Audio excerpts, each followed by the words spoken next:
امریکی حملوں کے جواب میں ایران کے جوابی وار، خطے میں مختلف مقامات پر امریکی اڈوں پر حملے کر دیے۔ پاسداران انقلاب کا اردن کے پرنس حسن ایئر بیس میں قائم کمانڈ اینڈ کنٹرول سسٹم کو تباہ کرنے کا دعویٰ۔ متحدہ عرب امارات، قطر، کویت، بحرین اور اردن میں امریکی اڈے نشانہ بنے۔ کویت میں امریکی فوج کے پیٹریوٹ سسٹم، اسلحہ ذخائر اور ریڈار سائٹ پر ڈرونز حملے کیے گئے۔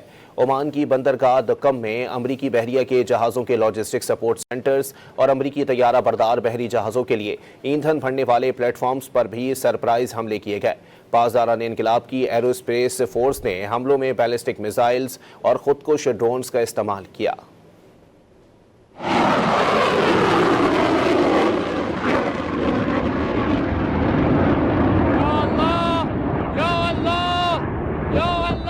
ایران نے نئے حملوں کے جواب میں خطے میں امریکی تنصیبات پر میزائل اور ڈرون داغ دیے۔ ایرانی سرکاری خبر ایجنسی فارس نیوز کے مطابق پاسداران انقلاب نے کویت، بحرین، قطر، عمان اور اردن میں امریکی اڈوں کو نشانہ بنایا۔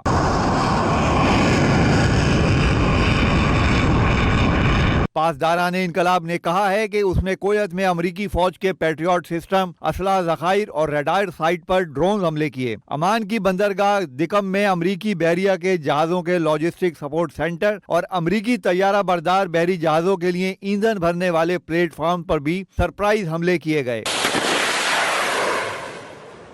قطر میں العدید ایئر بیس کو بیلسٹک میزائلوں سے نشانہ بنایا گیا۔ العدید اڈے پر لڑاکا طیاروں کی مرمت دیکھ بھال کے مرکز کے ساتھ ساتھ کمانڈ اینڈ کنٹرول مرکز کو بھی تباہ کر دیا گیا۔ اردن میں پرنس حسن ایئر بیس پر امریکی MQ-9 ڈرونز کے کمانڈ اینڈ کنٹرول سینٹر اور ہینگرز کو تباہ کرنے کا بھی دعویٰ کیا گیا۔ پاسداران انقلاب نے ایک اور بیان میں کہا کہ جنوبی ایرانی شہروں پر امریکی حملوں کے جواب میں اس نے ابنائے ہرمز میں دوسرے جہاز اپنی اس شکست کا بدلہ لینے کے لیے ایران کے جنوبی ساحلوں پر متعدد ساحلی اڈوں اور مواصلاتی ٹاورز پر حملے کیے۔ ایرانی فورسز نے کچھ ہی گھنٹوں کے اندر امریکی جارحیت کا فوری اور منہ توڑ جواب دیا۔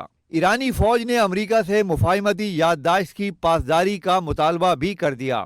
فوجی ترجمان بریگیڈیئر جنرل محمد اکرمینیا نے واضح کیا کہ امریکیوں کے لیے مفاہمتی یادداشت کی شرائط پر عمل کرنا لازمی ہے۔